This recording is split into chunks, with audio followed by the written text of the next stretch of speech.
Oh, Scott, how are you doing? I had a great day. I had a wonderful day today. Hockey, Why, hockey, why, hockey, why? hockey, hockey, hockey, hockey. That was my Yep. day. I went to two rinks, talked to seven players, three coaches, an owner, um, the father of two hockey stars. Just a great day. Just a tremendous day. Okay. A hockey day on a That's Thursday. that's well that's a good thing. Yes, yes, Eric. What's going on over there? Yeah, we're struggling a little bit with our tech behind here. I'm gonna do some troubleshooting, Yeah, and that's okay. we'll get there. We'll We'll get get there. there. Yeah. Hey, well, again, we're from the Nils Law Firm Studios. I'll introduce our guests today, and on our show this week. Well, first thing we're going to talk about probably will be a little bit of what is goaltender interference.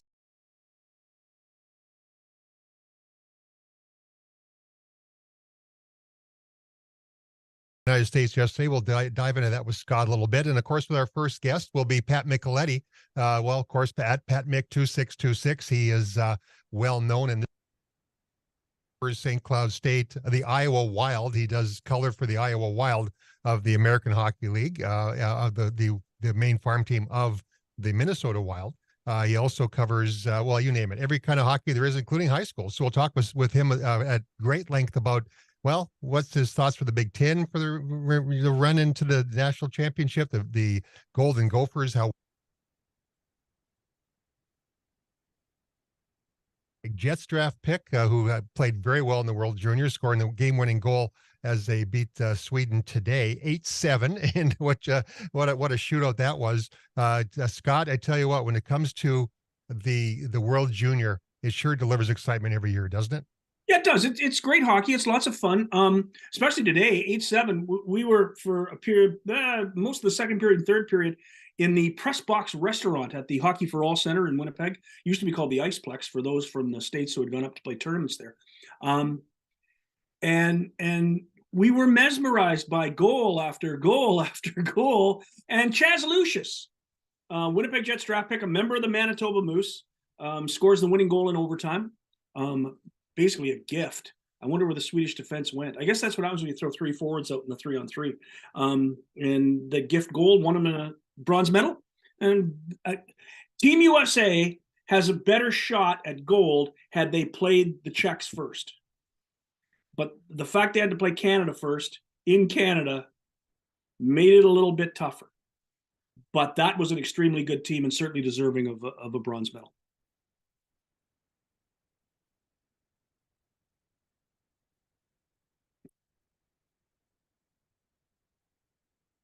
Hear me? So I'll go to unmute. Can you hear me now? Can you hear Yeah. me now? There we go. Chaz Lucius is going to be going to where now? Their thought was he wouldn't go back to the Manitoba Moose and continue on playing. He may end up going to play junior somewhere. There's some players from that World Junior team, United States wise, will be going other places other than playing minor professional hockey. Correct? Well, I've heard that.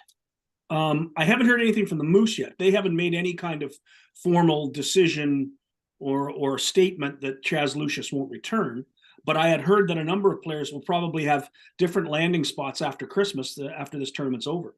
I thought Lucius played well enough to certainly be a pro hockey player. And that's as we pause here as Eric runs back to hit that button. And that's I'll talk at length there for a few seconds so Eric can get back over here and get this thing fixed on our computer. We do the show on Zoom, by the way, everybody. If you want to put that on a YouTube reminder, it will pop up each every week so you can see the guests that we have, Scott, myself included, as well as today's with Letty.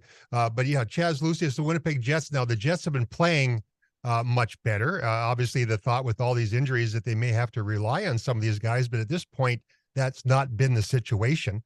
So, do you expect the Jets to make any moves like this where they'll bring guys up and maybe they'll lose their year of eligibility or their, whatever that professional thing is when, their rookie year or whatever you want to call it? I think they may. Oop. They may ultimately. I guess Ken, and it's okay. We're getting back there. Eric's getting his workout today. This is one of those. It's January 2023. There are bugs out there. So there has been talk certainly in Winnipeg that Chaz Lucius plays junior, so he doesn't lose that year. That discussion has come up. They're probably not going to bring him up to the Jets. I don't see that happening because I think the Jets are a team that right now is expecting to get some of their starters back. They're looking at Nate Schmidt ready for Friday night. That would be a big move. Maybe we'll get Nate on the program before this month ends. So Nate Schmidt will be back on Friday. They still have a problem up front, and that's where Lucius's name has been tossed around. They have a problem with the fact that Cole Perfetti, Blake Wheeler, and Ehlers, Nikolai Ehlers, are still out of the lineup. And they are 3 stars, and they have tried to fill that hole. And basically what they've done, thanks to the brilliant coaching of Rick Bowness, is put this thing together with duct tape and binder twine and put a bunch of guys that are American Hockey League players into the lineup and basically told them, check. Your responsibility is not to score a lot of goals. Your responsibility is to make sure you don't get scored upon. The other thing he's done is bring the defense into the forward rush. Last game, the Jets win 3-2, beat Calgary, and I'll tell you, that was a remarkable victory. You get outshot 35-25, and you still beat the Calgary Flames. And they did it because of 9 points in the game, the defense had 5. I mean, that's pretty tremendous when your defensemen have a goal and 4 assists in a National Hockey League game that you win 3-2. So by bringing the defense into the rush, they've been able to create some offense that they didn't have 2 weeks ago, certainly not before Christmas when they lost 4 in a row. And they have basically taught these guys to be checkers. Just be, as long as you're checking and not giving up a goal, you will continue to get a National Hockey League paycheck. And it's amazing when you dangle that in front of an American Hockey League player, how much incentive is involved. You can have $750,000 over here, or you can not forecheck and have $60,000 over here. Yeah, I think that message has been accepted by these players, and it's filled in, and it's really amazing. They forecheck hard, and as soon as they give up the puck, bang, they're in their home, they're back in their zone, or they're making a change. No longer in a 30-35 second shift at any time, unless your name is Scheifele, Connor, Dubois, maybe Lowry. Yeah. Other than that, you're a 30-second guy. Get in, get out, don't give up a goal. Sit quietly and collect. Pierre-Luc Dubois. And Pierre-Luc Dubois talking about big money. He's a free agent next year. How much they're talking, what, $9 million per season? Yeah, he's probably a $9 million player. Yeah. Will the Jets pay it? Will the Jets pay it? Yeah, I think so. I think they're going to try to stay in the hunt for Dubois. He's beloved on the team. He is beloved by his teammates. Nobody works harder. He does some interesting things. You got to admit, some of the passes he makes are out there, but ultimately he creates chaos in front of the net. Yeah. He works hard in the corners. He's always looking out for his teammates. And I gotta say, absolutely chaotic in the corners. I mean, he is going to pound on guys, beat on guys, and they'll beat back. He can take a hit, give a hit. There's nothing about him that's chintzy. If he gets a penalty, the other guy fell down hard. And those are the kinds of players that win you championships, when you can add all of that together and you get a guy who can score 30 goals. Yep. And so I think the Jets are going to be in the mix for keeping Dubois before this season ends. Well, I'll tell you what, you are listening to Game on Hockey. That's the voice of Scott Taylor. 40 years covering the Winnipeg Jets, as you can tell. He watches them on a regular basis. And you are listening from the Nilles Law Firm studio, by the way, which established in the early 1900s. The Nilles Law Firm provides legal services in more than 10 areas of practice, including business and corporate law, estate planning, wills and trusts, probate, commercial litigation, adoption services, as well as real estate. A division of Nilles Law Firm is Northern Title, which provides complete closing and escrow services along with title insurance policies for all types of real estate transactions in North Dakota as well as Minnesota. Call Nilles Law Firm at 701-237-5544 or look them up at the World Wide Web at nilleslaw.com. So we have to take this segue. And Eric, I'm going to include Eric more into this now that the extraterrestrial stuff's been taken care of over here. He had a question about the goaltender interference, and I want you to give him the Scott Taylor answer. Yeah, I am curious, Scott, because watching what was a fantastic game last night between the U.S. and Canada in the World Juniors, and we saw 2 U.S. goals get overturned for goaltender interference. The second one kind of looked like the puck was stuck underneath the pad, the leg pad, or the skate of the goaltender. So maybe that one. But the first one that we saw, some contact that looked like it was initiated a little bit by the Canadian goaltender. What were your thoughts on those two overturned goals? If it was the National Hockey League, neither goal would have been overturned. I don't believe that in the NHL, either one of them was goaltender interference. The International Ice Hockey Federation is a completely different animal entirely. And I think that's problematic for a lot of American fans who don't see a lot of IHF hockey. When you're watching US college and you're watching the NHL and you're watching the USHL, the rule book is different. In the IHF, if you just make contact with the goaltender in the blue spot, it's going to be goaltender interference on replay. And all you need to do is have the booth or the other team make the challenge, and it's probably going to be called. As a guy who watches much more NHL than IIHF, I would not have called either one of those goaltender interference. Which brings up another difference. In the National Hockey League, the rule book is meaningless. It is words written on paper that is then thrown in the garbage, and you have to shuffle through it to find it if somebody actually wants to see what the rule is. Because, look, the NHL cross-checking is legal, hooking is legal, holding is legal, unless the referee at the time decides it's time to make the call. In the third period, anything short of second-degree murder is legal. And in overtime, the only team that ever gets a penalty in overtime is the visiting team. It's stuff you got to remember when you watch NHL hockey. In IHF hockey, the rule book matters. So you will often see penalties where you will go, wow, that didn't look like a slash to me. The guy's sitting there for 5 minutes. It's a whole different animal. It's officiated differently. It's officiated by a lot of Europeans who don't like to see contact on the ice. And the goaltender interference rule is simply contact with the goalie inside the blue space. And yeah, I agree with all the American fans I know and everything they said on Twitter. In the NHL, that is not goaltender interference, and both those goals would have counted. But well, and then I think the follow-up question is, what does that do to a team's mentality when you've got a goal that she would have tied it at the time in the second period, and then another goal that is within the first minute of the third period that brings you to within a 1-goal game? What does that do on the bench? Well, the 4-3-1, I think, ended the U.S.'s hopes.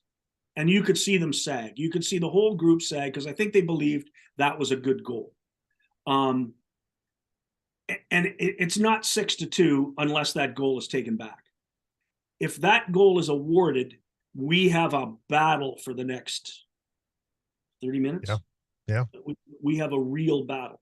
That was not a 6-2 hockey game until that goal was disallowed. Well, that's a great answer. And you know what? I guess a great comparison, since more Americans watch basketball, would be watching international basketball and how that's officiated differently as well. So the rules are different, IHF versus what it is over here in North America.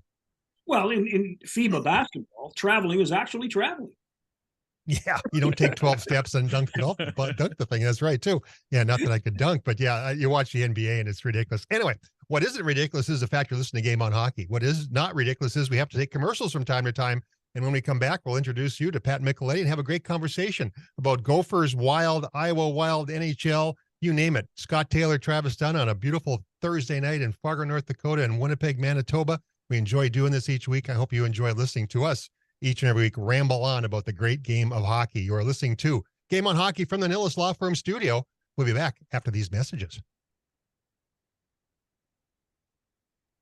Okay, Scott, you are clear. I apologize for that early. Some settings got changed in studio on our Zoom, so that was I understand that's happened before.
All sorts of issues. Pat Micheletti just texted me he hasn't got the link, and I sent the link, but we'll try sending the link one more time.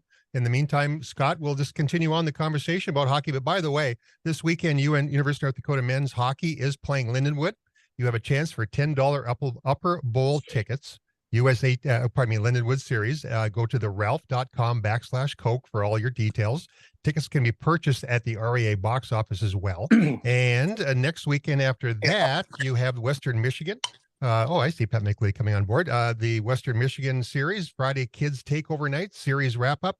Tickets available both at Ticketmaster and the REA box office starting at just $29. And of course, you got the Sioux Shop in the Ralph Engelstad Arena, and you can go online and buy all the gear you want, quarter zips, all sorts of stuff. Pat Mickley does all his shopping on SiouxShop.com. So he gives all of his friends the University of North Dakota Fighting Hawks gear that they love so very much up there on the Iron Range and in walking around Minneapolis, Minnesota, I'm sure. So every relative you have. So Pat, turn your camera on if you'd be so kind so we can see your beautiful face. Are you there? Okay.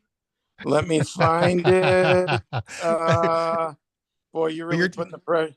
You're putting the pressure on me. There we go. No, there you go. Yeah, much better. Woo! You know what? You were probably on SiouxShop.com buying all your Fighting Hawks gear. Well, you can make fun of me, Travis, but yes, I have purchased stuff from the Sioux Shop. If you recall, maybe you don't recall, my daughter was a soccer player for the Fighting Hawks. I did not know that. Yes, one season.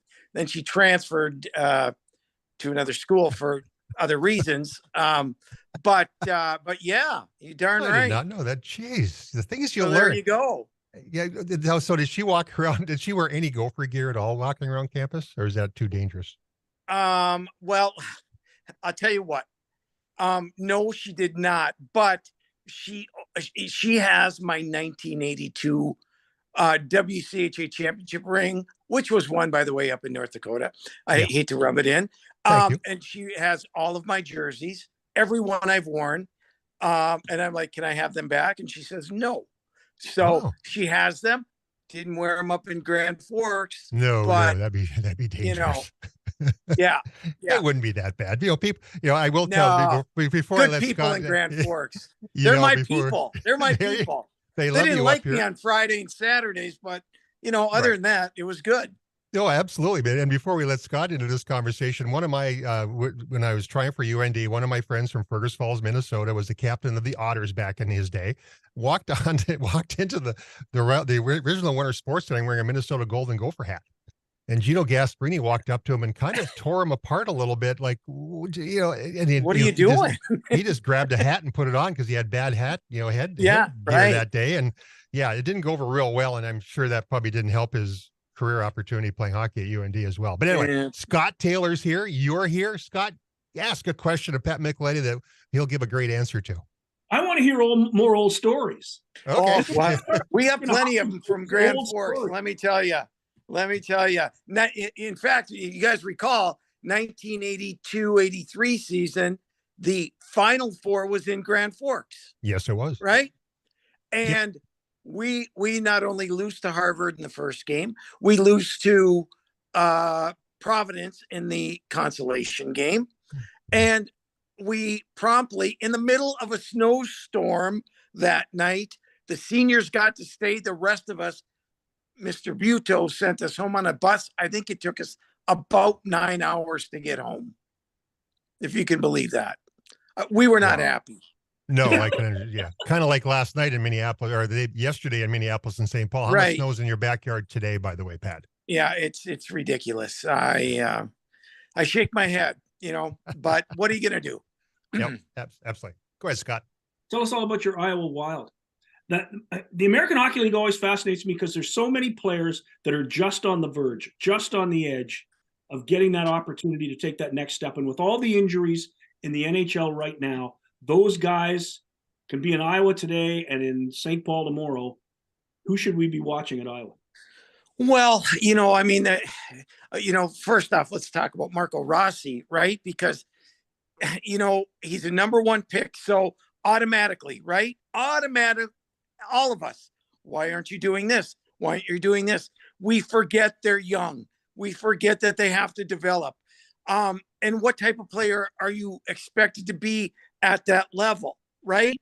And so you get into the a guy may be playing lights out in the American League, might be playing lights out, but then he gets called up and he's got a different role to play.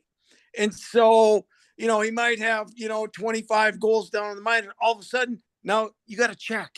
You got to check up. You're not in our top 6. So defining where that player is and what his development is, I think is really, really tricky. And that's where Bill Guerin is so good. I think he makes it clear what the player has to do, where they see him in the future. And that's more acceptable to the player when he does get sent down. Sammy Walker, he deserved a call up. Is he ready to play big minutes in the NHL? No. He's got to go back down there. Will he ever get back up here again? I don't know. I don't know what type of role they see for him. But, that's an example of what you get when you're talking American League guys. 2 guys that I've covered closely, Kalen Addison and Connor Dewar, both did their time in Iowa. Yep. And it obviously made them better players. What's the difference between guys who grind it out in the American League and get to the NHL and for the most part stay there, compared to guys who get that shot and don't stay there? Yeah. You know what? Connor Dewar I mean, I love the guy. He can play in any situation. He can play with anybody. He can play any type of role. And so when you're that versatile, boy, you are so important to a team. And you know what? He's kind of taken the approach of, you're not going to get me out of the lineup. And you have to have that attitude. And, he and Mason Shaw together killing penalties have been, this team a year ago couldn't kill a penalty. Now they got 2 guys who play together in the minors, who know each other. They live together, and they're a really good tandem. And so, and guess what? He's not put in a role right now where he has to be a go-to guy. But down in Iowa, every time that I did a game there, he was their best player, not only offensively, but defensively. He can score and he can play. So to answer your question, you got to be versatile. You got to be good in all areas. And he is. Another thought about that too, though. Now you got me going. Another thought about that is, you get a guy like Dewar. He was bouncing around AAA U18, and there was one scout in Manitoba who thought he was good enough to play in the Western League. One guy, and that guy went to the wall for him to get him out west to play in Everett. It just went to the wall. He comes out of the WHL, and he's not a high draft pick, and he's not a guy that people think is going to become the next Kaprizov. He's not. Yep. Those guys. How many are there, though? How many of those guys are there? But my point is this: he must have had an advocate somewhere within the Wild organization that believed he could be a player. Well, I think you go right to their head coach, Tim Army. And if you gain the trust of your coach in the American League, well, that's going to go a long way. And he listened, and he learned, and he got better. And when a coach sees a guy like that, keep his mouth shut, work hard, listen, do what you're supposed to do. Don't, be a great teammate, don't pout, because there's veterans down there. When Connor first got there, he wasn't on the power play. He wasn't on the penalty kill. He played some 4th line minutes, right? But he kept getting better, and he kept learning. And you know what? You have your coach right there as your advocate. And it's not hard to point out and see the skill that he has. It's not hard. And if you watch some American League games when he was down there, best player on the ice, and not even close, just doing some of the things that he did. That's how far ahead he was. But he got there because of what Tim Army did. And Tim is a terrific coach down in Iowa. You know, this is you're listening to Game on Hockey on a Thursday night on KFGO, the Mighty 790 and 104.7 FM. Pat Micheletti, our guest, with Scott Taylor. You know, Pat, the list is long of players that can't miss, right? Coming out of college or whatever that would be. You just explained what players listening today need to listen to the best. Keep your mouth shut. Don't let expectations make you think you are better than you are. And how many players have you seen in your career as a player and now as an analyst think they're better than they really are? Well, it's sometimes what happens is a young, because you got to remember, because I was there too, and Archie was there too, and you know, Paul Houk, you remember, who played at Wisconsin. We were all down there, and you know, we're scoring, and you know, we're thinking, hey, you know what, we're gonna get a call up, but guess what? You know, the next call up was a tough guy, and we're like, what is going on here? Well, we didn't understand the fact that, you know, the big team needed a certain type of player. So if you take it wrong and you pout and you stop playing down where you're at, guess what? You'll get lost in a hurry. And I think, and that's where it comes into what you're saying, Travis, is that, yeah, you think you're better than you are, but you don't understand the reason. So you really need that, you know, that understanding, and that, you know, of where you are, why you are, and biding your time, you know, I think is so important. Players off target. Great conversation with guys with the Colorado Avalanche. He's been around forever, Darren Helm. And he spent the first 5 or 6 years of his career on the edge of the NHL and the American Hockey League. He was staying in the NHL, but at any moment, if he had a bad shift, he could end up in the American Hockey League. Yeah. This is the hardest league to play in the hardest sport there is, because you cannot take 1 10-second stretch off or you will lose your job.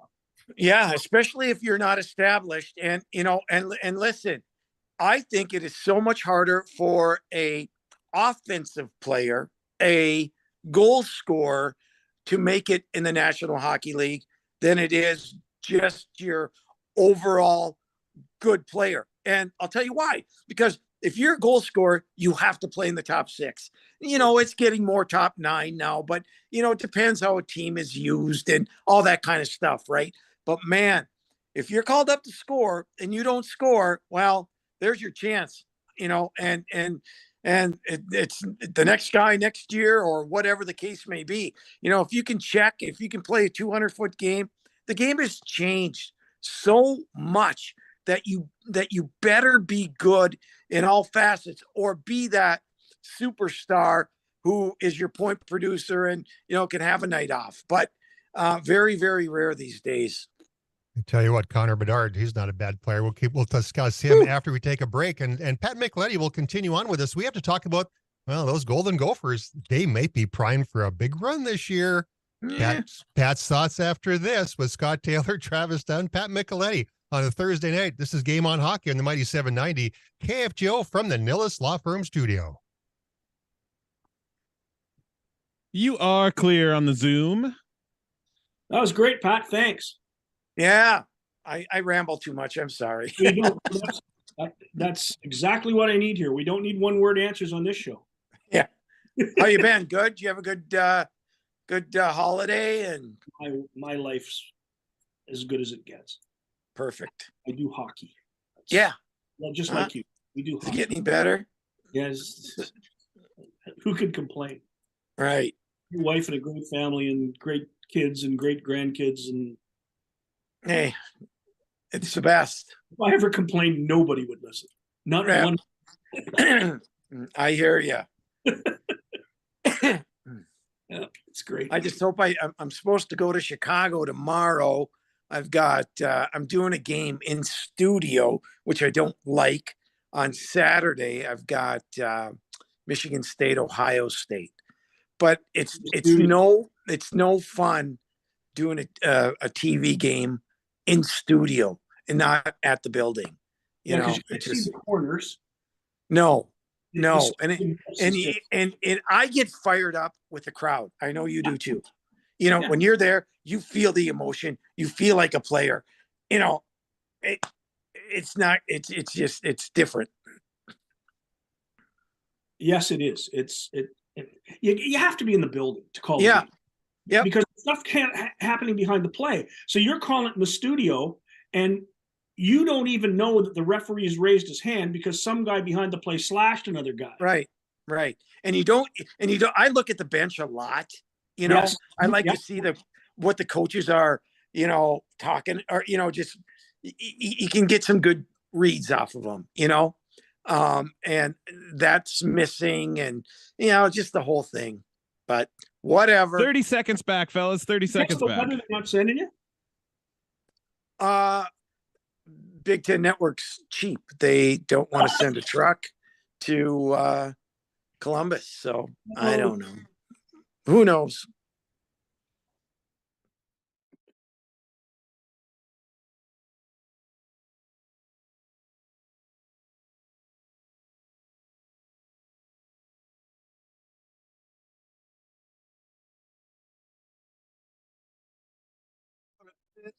Now, there's a good Manitoba voice. Well, Burton Cummings knocking on the door on a beautiful Thursday night. You're listening to Game on Hockey from the Mighty 790 KFGO. I hope you join us each and every Thursday. We go through mid-April after the NCAA championships. And so it's a great segue as we have Pat Micheletti, Scott Taylor, and Pat Micheletti, a former great, I call him GOAT. I guess I can call him GOAT, Golden Yeah. Gopher. And, here we go. It's now January. Time to start thinking about the Frozen Four. Have you got your trip booked to Florida? I don't. You don't. Okay. I don't. And I'd love to go there, whether the Gophers are there or not. Okay. But yeah, it's Tampa. They do such a great job, as hosting that thing, and should be another great tournament. Yes, it should be. And Scott's got a little message to share with all those guys looking for hockey gear out there right now too. Don't you, Scott? Not only that, I'm thrilled with Eric tonight. He goes back-to-back Rush and Burton Cummings. How's that? Well, we did have a pretty big victory for Canada last night, so I figured we'd do some Canadian artists for the bumps today. Tragically hit next. Little fireworks, maybe? That'd be good. It's the middle of the hockey season. That means Jarrell's Hockey World is the place for everything you need to make your season perfect. Jarrell's has knit beanies, Bauer mystery mini sticks, any mini stick for that matter. You can play all the games in the hotel hallway that they don't like you to play. So you can they got all the sticks for that. They also have the best sticks in the game. They have all the best protective equipment bags, even nets for road hockey or the backyard rink. And Jarrell's has Bauer and CCM clothing, plus everything you need to fill those stockings: skate guards, laces, tape, wax, pucks, even the thing that Travis and I need the most, stick handling balls. Yeah. In business for 50 years, and the 2021 U.S. Bauer retailer right here in our backyard. Jarrell's Hockey World, 1004 South Washington Street in Grand Forks, 701-775-0553. And with that, we carry on the conversation with Pat Micheletti on a Thursday night. And Pat, this is a year where Bob Motzkow now has had this team for a number of years. He has put his stamp on it. They're a hardworking crew, which has been what he's known for, making guys just, like you said, buck up and play the game the way it should be played. This Gopher hockey team is kind of primed for a pretty big run, aren't they? Well, you would think they are. I mean, if you just look, when you have five guys, and you could maybe even add a sixth in there, but when you have five guys that tomorrow could step on the ice in the National Hockey League and play, that gives you a lot of confidence. And they're really, really skilled. But I caution again, they're really young, and they're right now, it's the season, they're beating teams. They haven't gotten punched in the face. North Dakota did that to them, in the one game, a little bit. But come the end of the season, I look at it, is your power play good? Is your goaltending good? Is your penalty kill good? And is everybody in sync? Are they favored? Should they get there? Absolutely. I think they should, based on what they have. Anybody not saying that, I think, doesn't know the game very well, just when you look at the talent. But you know what? You got to win it. You got to play it. And they're all hard games at the end. Goaltending, goaltending, goaltending. You get down to off time, you get down to when it really matters, you need to have a goalie.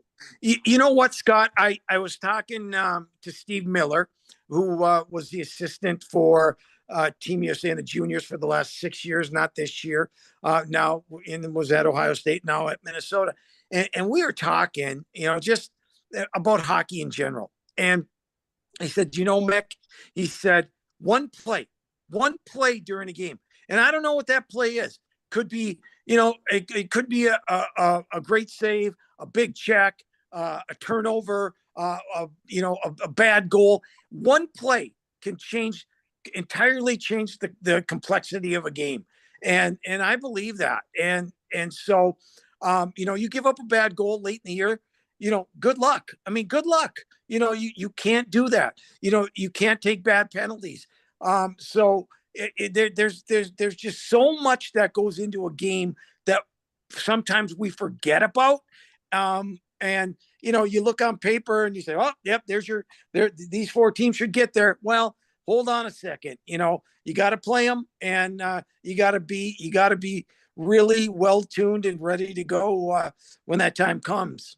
And that's well stated, Pat. When UND played Minnesota, and who would think a situation like this would be such a turning point, but someone throwing their stick up into the stands after they scored a goal swung the whole game just on something as simple. You're right. And stupid as and that. Stupid. Yeah.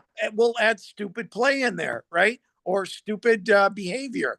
Add that in there. You're right. That changed the whole complexity of that game and fired UND up, and they they won the game. So there you go. If you look at this Minnesota lineup, who do they fear? Opponent wise? Yeah. Well, if I'm them, I fear everybody. And because they have a target on their back. They're number 1, number 2 in the country. They have these high profile first round picks, blah, blah, blah. And so you better be ready to play every night or you will lose. And, that's another thing. If you have where I give Minnesota a little advantage this year is the maturity of Brock Faber, the maturity of Matthew Nyes. Both of them at the end of last year said, or, could have signed that night after they lost. They looked at each other, and this is a true story, and said, you know what? We love it here. We got to come back and try again. And that was like, that was total selflessness. And, and they want to come back for their teammates. And I just think they have really good leadership. And the 5 guys that I mentioned that, I think are ready, they can afford to have 1 or 2 of those guys not be great on a certain night, but they got the other 3, especially defensemen that, can steady the ship. So from that perspective, that's why I kind of give them a little bit of an edge right now. As we have silent air, you're listening to Game on Hockey on the Mighty 790 KFGO. And well, you started to come toward the mic, so I thought. Yeah. Okay. Well, no, that's okay. We always have to tell people where we are, and every Thursday. You were shocked I shut up. And that's Pat Micheletti, by the way, at Pat Mick 2626. That is me. to follow him on Twitter. And we do this every Thursday night. We have great guest lists every week. And so please join us for good hockey conversations. And I will throw this out there. And I knew you watched a little hockey last night or a lot of hockey. This Connor Bedard kid, holy mackerel. I mean, he can't even, does he even shave it? He's 17. Yeah. Where does otherworldly talent is the only thing I can say. Worldly brain. He is by far one of the smartest players I have seen play. He's not he's a very good skater, right? But he's not Matt Barzal, right? he knows how to get in the right spots. He knows when to shoot. He knows where his teammates are. He's just he's like a kid that is just grew up on the outdoor rink and figured it out. Okay, there's a bunch of guys in there. I'm going to beat them all. I'm going to zig. I'm going to zag. I'm going to be, it just, I don't know if I'm explaining that right, but his knowledge of the game, it just permeates out when you're watching him play, in my opinion. Here's my thought about exactly what you just said. I'm watching that game last night. The Americans are leading 2-0. Kind of got the game in the bag if they can score one more. Yep. Canada must score. And I'm watching the game and I see an open spot in front of the net. And I say to myself, boy, if the Canadians could put a guy there, they might get back in this team. And just like that, Connor Bedard skates around the net to that spot, takes a perfect pass, puts it over the goalie's pad, makes it 2-1, and the game changes. And it's like, it's easy for us to sit up, watch TV, or sit in the box and watch the game and say a player should be there. It's harder when you're on the ice and you got to go through 5 guys to get there. But Bedard knew exactly where to go at that time to get the puck to score the goal. And that's exactly what you said. Nobody else on the ice did it. He did. Yeah. And it's like he reads it to whatever in advance of that, 2, 5, 6, 7 seconds. Okay. He knows that he sees just a little something. That's where he's going. I need to get here. If he gets it to me, great. I got a tap in goal. But that's his mind thinking, and it's great. I got a question for you guys on Bedard. Okay, I was posed this question the other day. The question was: you have a generational player in Bedard who will be the number 1 draft pick. Would you trade him, Pat, for Kaprizov? Ooh, Scott, you answer that one. Trade him for I'm from the old school of John Paddock and John Ferguson. And I love John Paddock, by the way. I remember when John Ferguson built the Jets through the draft, but he always said, if I can get 2 players who can play in the National Hockey League and score and do the things they need to do, I'd trade the number 1 draft pick to get him. The thing about Bedard is he's 18 years old. Everybody knows he's going to be great. You have to take him and you won't trade him. You're just not going to. Hypothetically, do you not want a guy who's been in the league, can score, has a contract long-term, you don't have to play around with the money for a while, has proven how good he is. And if somebody was going to offer Kaprizov for Bedard, I think somebody might have to listen. Not necessarily pull the string, but at least listen and have a conversation with his scouts. Bedard could change your franchise, but Kaprizov could do the same thing and he could do it right away. So, but the problem with that is, of course, is the purpose of the number 1 draft is to make a bad team good quickly. Yep. Does Kaprizov make a team good quicker than Bedard's going to make a team? And then the other question is, what do you tell your fans who are buying your tickets and you were last and you had the generational star in your hand and you traded him for a guy that everybody knows is great, superstar, all-star match, but you had the guy. It's such a crapshoot. It's such a difficult situation. But I have to tell you, if I could get Kaprizov, Dewar, and Addison for Bedard, I'd make the deal. Okay, you know what, guys? And with that, we have to say goodbye to Pat Micheletti. We're running out of time to get our next guest to come on. Off again. No, I know. But you know what? You get to come back. You know what? We could do this for the next 3 hours. We have so much to talk about. But yes, we do. I appreciate you guys having me on again. It's always fun. Because at 6:30 there's UND men's basketball, so we can't do that. So we'll have you on again, Pat. Lots of hypotheticals to work through. Pleasure having you. Happy New Year to you and your family. We'll talk to you soon. And with that, the exit of Pat Micheletti. And we will go to a break when we come back. Oh, big news from Pilot Mountain Hockey Academy. A lot of link to the Shattuck St. Mary's. We'll talk about the whole situation after these messages. You're listening to Game on Hockey with Scott Taylor, Travis Dunn, from the Nilles Law Firm studio. We'll be back after this message. Zoom call is clear.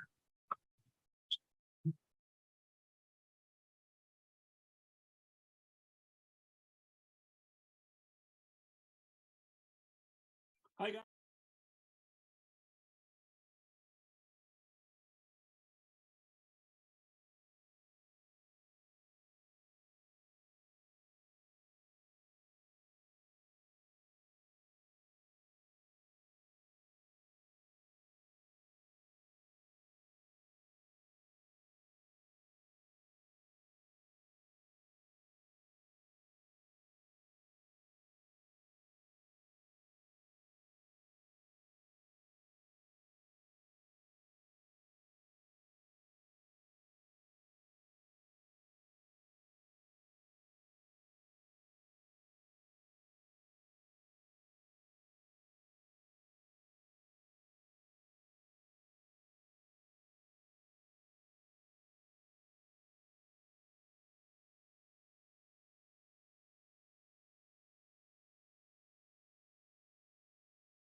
Has a complete line of golf simulators and hitting mats, nets, and training aids. It's all in stock. It'll all help make you better. Garmin R10, Bushnell Launch Pro, SkyTrack can help you keep your swing in its groove all winter long. And if you're looking for anything at all in golf, they have a full inventory of bags, FootJoy golf shoes, golf balls, as well as clothing to look great on the golf course. Give Brian and the guys a call or stop by the golf center, 3001 South Columbia Road in Grand Forks, or call them at 701-775-0019. Everybody in Grand Forks knows where it is, and most people in Fargo do too. Darn right, anybody who's Grand Forks, that's the first place I go each and every time I hit Grand Forks, which I'll be hitting there tomorrow. A UND hockey game tomorrow night and Saturday night against Lindenwood. Rick Zombo and his team come to town. Make sure to stay tuned after this particular episode of Game On. UND men's basketball starts at 6:30, the pregame show. But Scott, big announcement. We're on the Pilot Mound Hockey Academy. We're the first ones to break it. You lead the way, my friend. Well, I'll let Gord Tomlinson make the introduction, because this is big news, and it's being done right here on Game On Hockey. Gordy? Hey, thanks, you guys. It's live and in color. We're going to announce today the second general manager of the Pilot Mound Hockey Academy. I'm pleased to announce and have on this show Nicole Collins. Gentlemen, take it away. Hey, Nicole, congratulations. Welcome to the show. Thank you so much. I'm glad to be here. How are things north of Edmonton today? They are a balmy, probably -8, but the sun is shining, so that's a good thing for January. Well, that is golf weather. There you go. For northern Alberta. T-shirt weather for sure. You have accepted this position. And I don't know if people know, but the Collins family is gigantic. And you are a big hockey part of it. Tell us your background, tell us your history, and tell us why you took this job. Sure. So our family is huge. There's over 120 of us immediate family members, and hockey is a big part of our world and our reality. I started playing hockey when I was about 3. And in a small town, my cousin Delaney Collins and I think you guys have maybe talked about her before, on the national team and coaching Team Hungary. So it was her and I playing with the boys when we were little. And I moved into Pee Wee and played very well and played up with my brother's team that was 2 years older. But I was pretty small and I was getting rocked. And I remember one time, a kid hit me from behind and I went through the boards, through the door and into the other players' bench. And I thought, oh gosh, I don't know if I'm big enough to manage all this kind of hockey. So my parents found me a tryout and made a AAA team, a Western Manitoba girls team that was forming.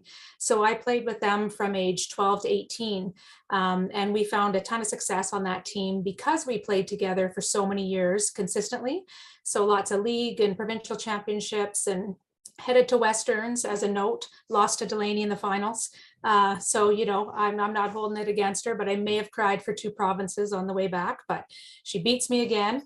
And then I played up with U of M Bisons from age 16 to 17, grade 11 and 12 as an AP, and then moved in to play with that team. And we were the first team in the league to be accredited in the post-secondary setting, which was pretty exciting, and ended up with Academic All-Canadian and Dean's Honor List as I was pursuing my degree. So after that, I kind of stepped out of hockey and into the professional world with a stint in, after obtaining a criminology degree, ended up with the RCMP as an analyst. So did some pretty cool wiretapping and analyst works in special investigations, and then ended up meeting a professional bull rider in a bar, because that's a great story, and ended up north of Edmonton on a 100-year-old family farm. And of note, bull riders turn into farmers when they get older. So ended up here and ended up in the private oil industry for a bit, and then into human resources for the last 15 years in leadership. So now you're taking over a hockey academy with 4 teams that have to be filled every year. Brand new dorms will be open soon, I imagine, if they're not open already. This is a big chore for somebody that's going to, I think, stay for most of the time in Northern Alberta. Is that the deal? Yeah, I'm going to commute for a little bit. We have a life here, and my little guy's only 11, so I'm not going to uproot him quite yet, but I'll go home once a month for now and be able to do a lot remotely. My entire career is online with Athabasca University, so I know the game very well in that world, and been working on some structural changes remotely, so it's working well. Outstanding. Are you going to do any recruiting, or you're just going to run the business? Run the business. We're going to put the right people in place to be able to do the right stuff. So we've had our first big team meeting this week and went over our structure, and we've made some changes in the last couple of months to some staffing and some coaching. And we believe we have the right team in place now to move forward back towards success. We had some good success in our first years, and 2020 was a highlight for us in winning a championship. And then of course, COVID hit and knocked everybody down a little bit. So we're back to resetting and regrowing and revisiting our mandate and culture and moving forward toward that success for the rest of the year and the years to come. So we're pretty excited about some of the things that we've got on the table and that we're going to be building. Well, there's no doubt the Collins name carries a lot of hockey knowledge. Shattuck St. Mary's was built by a Collins. I would anticipate that will rub off on you quite well as well. And I guess we can start calling Pilot Mound the Shattuck of the North, potentially, Mr. Scott Taylor. But with that, you know what? The last 45 seconds of the show, we sure appreciate you coming on board, Gordy, and sharing the great news about the leadership in place for Pilot Mound. And again, looking for a place to play. If you want to play 62 to 70 games a year, Pilot Mound is not a bad place to consider going, right, Scott? In the last 5 seconds, a better hockey player. A better hockey player. Be with young people who just have hockey on the brain. You play every day, all the time, and there's all sorts of free ice. Pilot Mound is a place for you. And a great education on top of it. Thank you very much for joining us, Nicole, Gordy. Thank you very much, Scott. Thank you very much for another Thursday night Rock'em Sock'em Hockey. Pat Micheletti, we appreciate him joining us as well. For Eric, Scott, Travis, Nicole, Gordy, and everyone involved with Game On Hockey, have a wonderful night. From the Nilles Law Firm studio, have a wonderful evening.